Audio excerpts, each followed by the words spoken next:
Let's talk about living life east of Eden. Genesis chapter 4, verse 16, we see the end of the story of Cain and Abel. It says, "Then Cain went away from the presence of the Lord and settled in the land of Nod, east of Eden." Now that sentence is short, but it's weighty. Cain doesn't just leave a location, he leaves presence. He walks away from the nearness of God, away from the voice that had warned him, away from the mercy that had questioned him, away from the one who gave him a chance to come clean. But see, that's what sin does. It doesn't only break rules, it breaks fellowship. It trains the soul to move away from God instead of toward him. And the scary part is how normal it can start to feel. It doesn't necessarily take a dramatic rebellion for that to happen. No, just a little subtle distance that comes between us and God. Just that slow drift.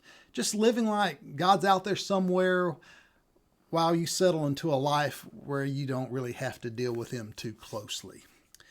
So the text says that Cain settled east of Eden. Now that word matters. He didn't just pass through. He puts down roots in a place defined by distance from God. Genesis calls it the land of Nod. Now, the point isn't that Cain found some well-known city with a street sign that said, "Welcome to Nod." That's not at all it.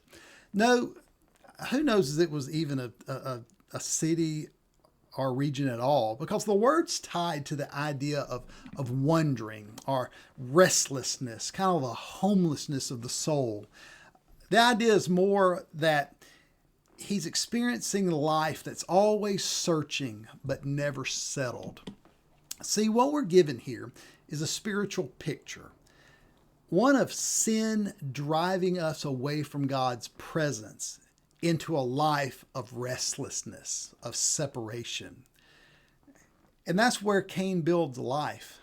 But it's a life where he never really can rest in his soul. And if we're honest, a lot of people still live in Nod. Of course, we may not call it that. We just live in a lifestyle of busyness and distraction, always moving, always coping, but rarely at peace, because closeness with God has been quietly traded for distance. Life east of Eden is the world we know oftentimes. And east isn't just a random direction. No, in Genesis, it's the direction of exile. It's the way out of the garden. Adam and Eve are driven out, if you remember, and the entrance back to the garden, they're driven out east, and the east entrance is guarded by the flaming sword and the cherubim.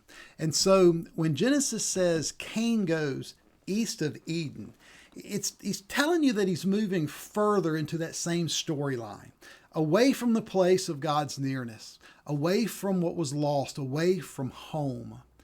East becomes a symbol of separation. It's a symbol that of him living a life outside of the garden's peace. You know, some days feel like Nod, don't they? Restless and distracted and complicated, and we face temptation, we're tired. And it's just easy to feel that distance to the point where that distance starts to feel normal.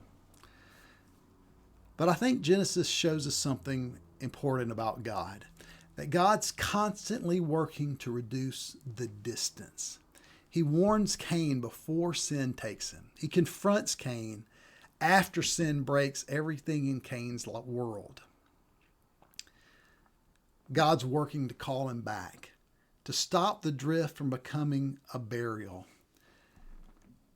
And the same God still does that with us. Hey, look, God still warns us. He still confronts us. He's still inviting us. And the God who showed restraint even in judgment has shown the fullest mercy to us in Christ Jesus.